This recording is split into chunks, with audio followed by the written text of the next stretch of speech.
I've found that the biggest challenge to restoring an older bike like this 125 2-stroke from Honda has definitely been trying to find all the replacement parts. This is the progress of the build so far, but as you can see, I'm still missing this. I thought it was going to be as simple as going on eBay and finding all of the parts that I was going to need, clicking purchase, a couple of days later, in comes the package. I couldn't have been more wrong. Honda actually stopped making this bike in 2007, and so a lot of the parts that I need are discontinued and I can't get them straight from the factory. On top of that, pretty much every year Honda made changes to this bike, so there isn't a long production run of a lot of the parts that I need because they would change it from year to year. So trying to find some of these parts that have been discontinued, it's like looking for a needle in a haystack. And yeah, it's partly my fault because I didn't start with a complete bike when I began this project. For example, I've been looking for these for over a year. These are the power valves that go inside the cylinder. They're kind of crusty, so let's clean them up. I start by disassembling everything and taking a picture so I can remember the order. Then it's into an ultrasonic cleaner to see how much dirt I can remove.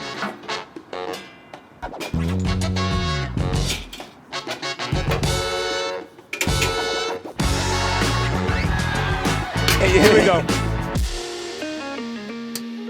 I'll start with 30 minutes and see how that turns out. Okay, so while those power valves are cleaning in the ultrasonic cleaner, I'm going to be cracking on with something else while I wait for the half an hour for it to do. So I'm going to be cleaning up the cylinder, ready to put the power valves back in.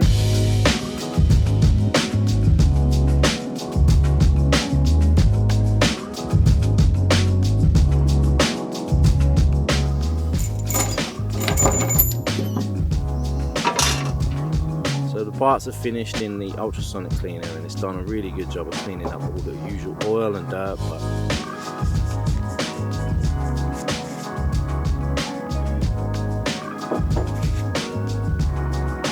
the power valves themselves are still caked in the carbon buildup, so it's time for some elbow grease and the Dremel, and that seems to do the trick.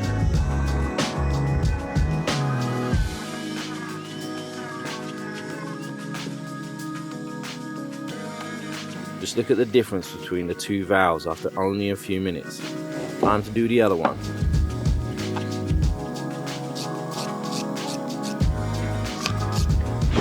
Okay, so now I've got everything all cleaned up, all the carbon deposits have been removed.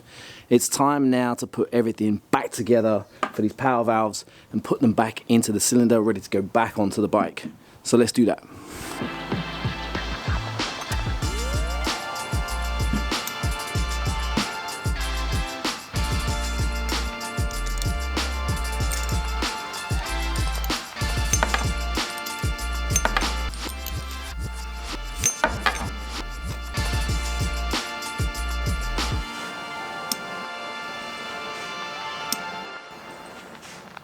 Okay, so you can see how the valves work inside that cylinder. They'll open and close in the exhaust port, which is controlled by the governor. And I can see that working when I turn the shaft. But something I've also noticed from the diagram, I don't know if you can see that, there's then an oil seal.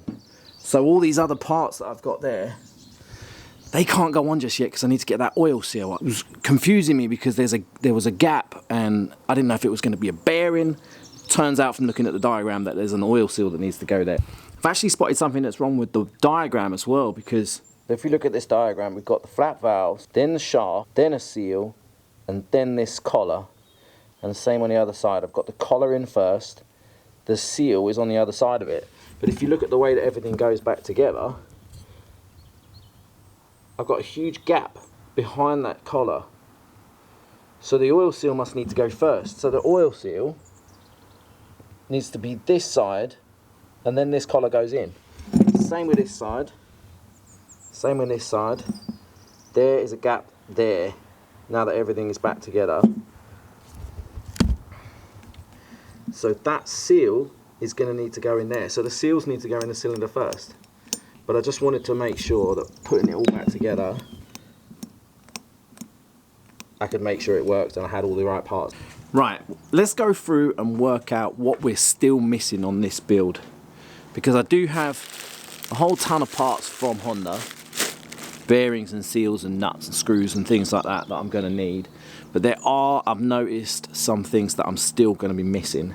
So I know there's a little washer that goes there, so I can finish off the kickstart. I need a clutch, an alternator, exhaust joint, and the reed valves. I need a clutch lifter. I think there's a collar that goes there, which I may have. I'm going to have to check. There's an O-ring to go on this side, and then the clutch side can go on. Obviously, I mentioned I need those oil seals there. Also need this. There's a rod that goes through here. It connects to the governor and it operates the power valves. It's another discontinued part that I'm waiting on eBay. They are rare as rocking horse. You know what I mean? Other than that, I'm doing okay. Like I say, I've got parts all in this box. There's boxes back there that I've got other parts. I know I didn't really make a lot of progress, but we did make progress, and that is the most important thing. Obviously, I've got a list of parts which I need to get. But I just want to talk to you about something. So I know when I'm finished with this bike, it's probably not going to get me everything that I put into it. But that's not the point. The point is that this has become a labour of love, a real passion for me. And it's bigger than trying to build a bike. What I'm trying to build is a life. The dream is for me to move out of this tiny little garage.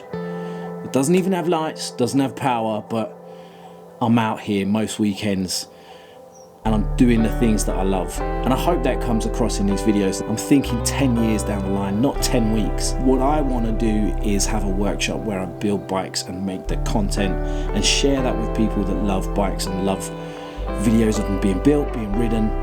And that's you guys. I would really love to get this bike finished and riding before the spring and make some content that involves riding the bike rather than building the bike.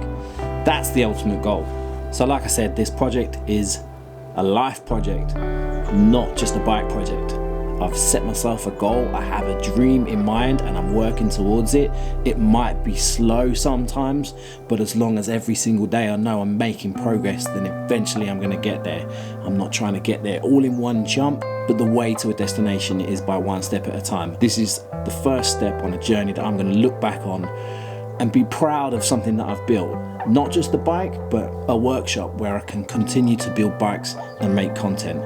Because something I've found from doing all of this is that I love making the videos as much as I love making the bikes. That's what it's all about for me. I hope that comes across. I hope you're enjoying this content too.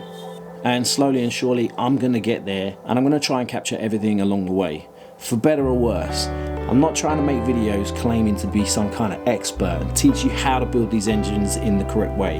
And I'm obviously making mistakes, but it's more important to me to make those mistakes and to learn from them and share with you the experiences of learning and moving on.